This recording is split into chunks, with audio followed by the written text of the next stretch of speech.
It has been a very long break week, everybody, but we're finally back with One Piece, Chapter 1172, brief spoilers.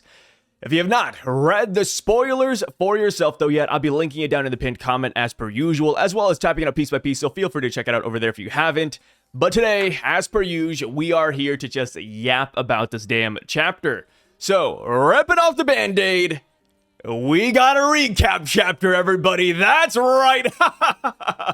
Just in case you forgot what's happening in Elbaph, Oda blessed us with a nice recap, telling us where everybody's at, giving us a detailed map, small little updates. We love to see it. Isn't that right, guys?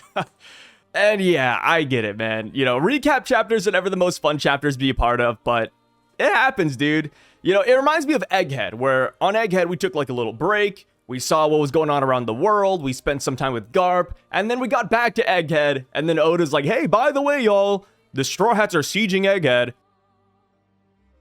Yeah, getting a recap chapter I don't think is awful, and if it's anything like the God Valley recap, I wouldn't mind it, because during that recap, we did get a lot of brand new panels. We did get a lot of new stuff, new dialogue in between. So yeah, I am pretty excited to see what Oda does include in here. And that map, you know, I am curious in the Elbaph map, where is everybody currently?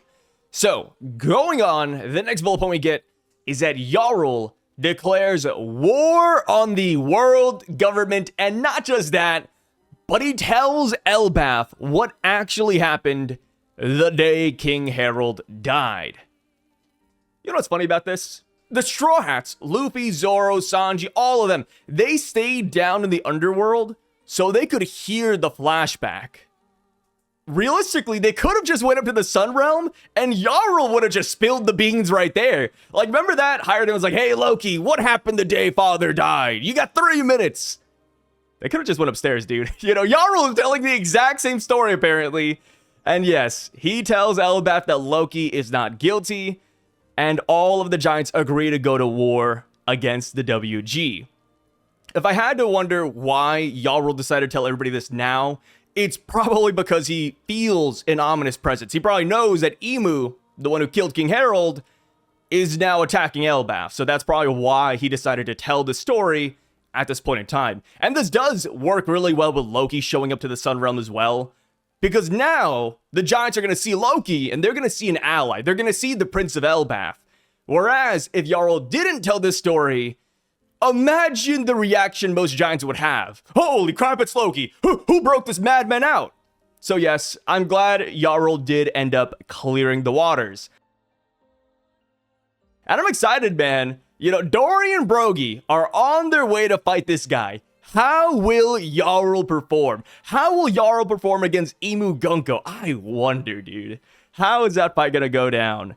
So, the next thing we see is that now that Jarl has declared war on the WG, Emu-Gunko, as well as the Knights of God, they prepare to fight back. Yes, that is right. We see Sommers and Killingham, and they're preparing for a showdown.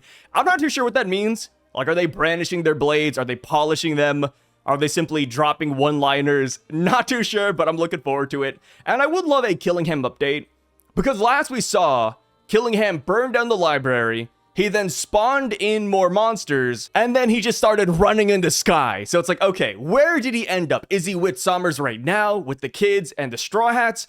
Is he with Emu? Or is Killingham off doing his own thing, leading the Nightmare Army?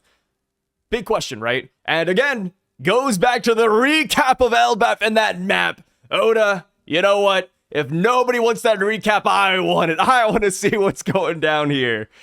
So, next we get a little update on the Straw Hats that are currently bound by Gunko and St. Sommers. And we see that Jinbei, Nami, Robin, and Usopp, they're kind of talking about Brook.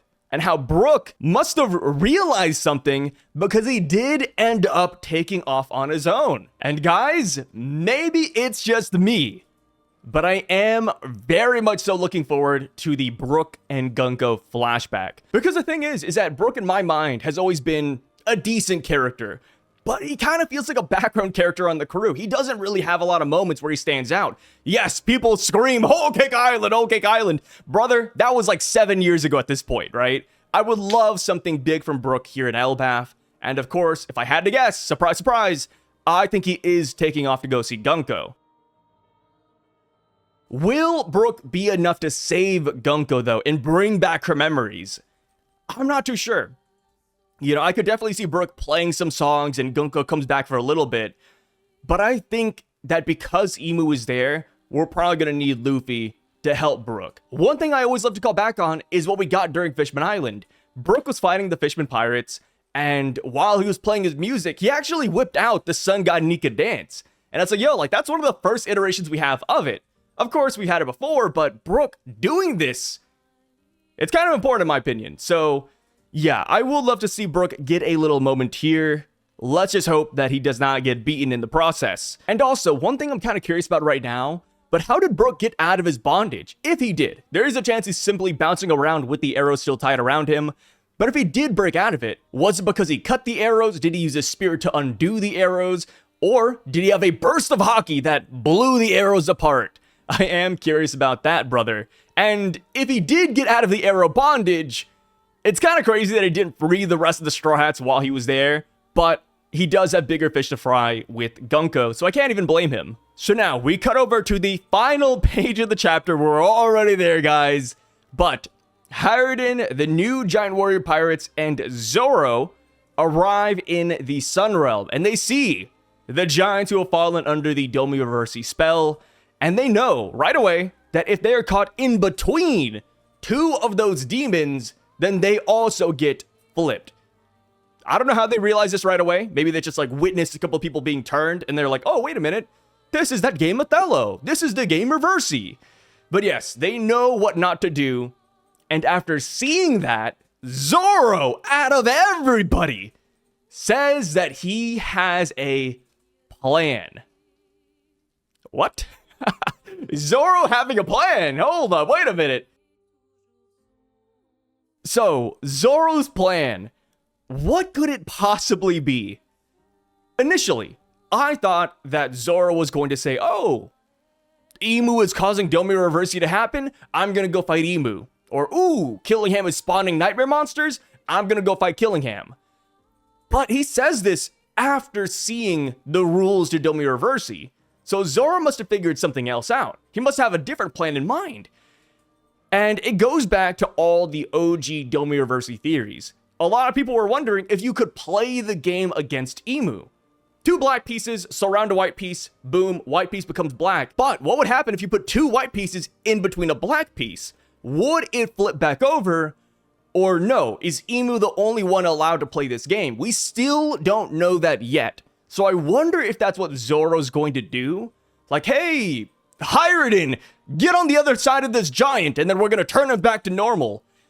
Maybe. We still don't know if that works or not yet, so if they do try that, I would love it, just so that we can get more insight on Domi-Reversi as a whole.